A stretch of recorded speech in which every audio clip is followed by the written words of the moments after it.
जय श्री राम दोस्तों, साथी ज्ञान गंगा चैनल पर आप सभी का स्वागत है। दोस्तों, देवासुर संग्राम में राजा दशरथ का प्राण कैसे बचाई थी कैकेयी। दोस्तों, जब देवासुर संग्राम हो रहा था उस समय राक्षसों और देवताओं के बीच महायुद्ध छिड़ गया था। इसके वजह से चारों तरफ हाहाकार मच गया था और देवताओं में और राक्षसों में मार काट चालू हो गया था। इस धरती पर राक्षसों का पहले बहुत अत्याचार था और चारों तरफ उनका अत्याचार से घोर पाप होता था। इसके वजह से देवलोग हमेशा राक्षसों से युद्ध किया करते थे।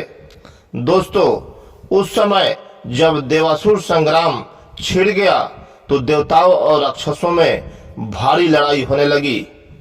जब भगवान इंद्र कमजोर पड़ने लगे तो वे राजा दशरथ जी को खबर भेजे कि आप हमारे सहायता के लिए आइए।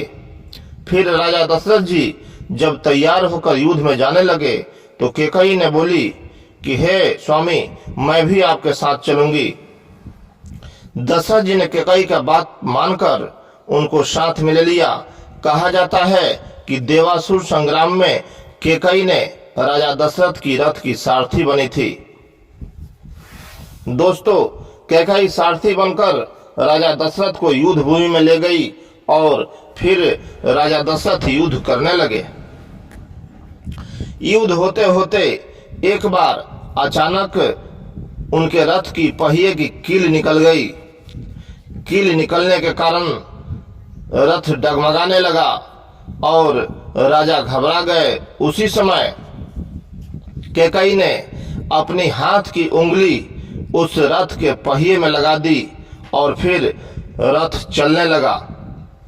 और इस तरह दशरथ जी ने राक्षसों से युद्ध करके जीत प्राप्त की। उस समय कैकेयी का यह वीरता देखकर दशरथ जी बोले कि कैकेयी, तुमने रथ के पहिए में उंगली कैसे लगा दी और फिर ये क्या राज है।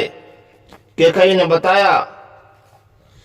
दशरथ जी ने कैकेयी से पूछा कि कैकेयी, तुमने मेरा जान बचा लिया और तुमने रथ के पहिए में उंगली कैसे लगा दिया, यह क्या राज है। कैकेयी ने बोला कि हे स्वामी, दुर्वासा ऋषि के श्राप से मेरा एक हाथ वज्र का हो गया है, इसलिए मैंने उस वज्र का हाथ का आज उपयोग करके आपका प्राण बचाया है। राजा दशरथ जी खुश हो गए और बोले कि हे कैकेयी, तुम हमसे 2 वरदान मांग लो, इसलिए कि तुमने मेरा प्राण बचाया है। कैकेयी ने हंस कर टाल दिया और बोला कि समय आने पर मैं ये 2 वरदान मांग लूंगी। यही वरदान जब रामावतार हुआ उस समय कैकेयी ने राम जी को 14 साल की वनवास और अपने बेटा भरत के लिए राजगद्दी मांगा। तो दोस्तों, इस तरह से कैकेयी और दशरथ जी की एक छोटी सी कहानी थी।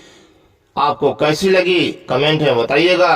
अगर आप हमारे वीडियो को देख रहे हैं तो मेरे चैनल को सब्सक्राइब कर दीजिए और चलते चलते फिर से एक बार जय श्री राम, सीताराम।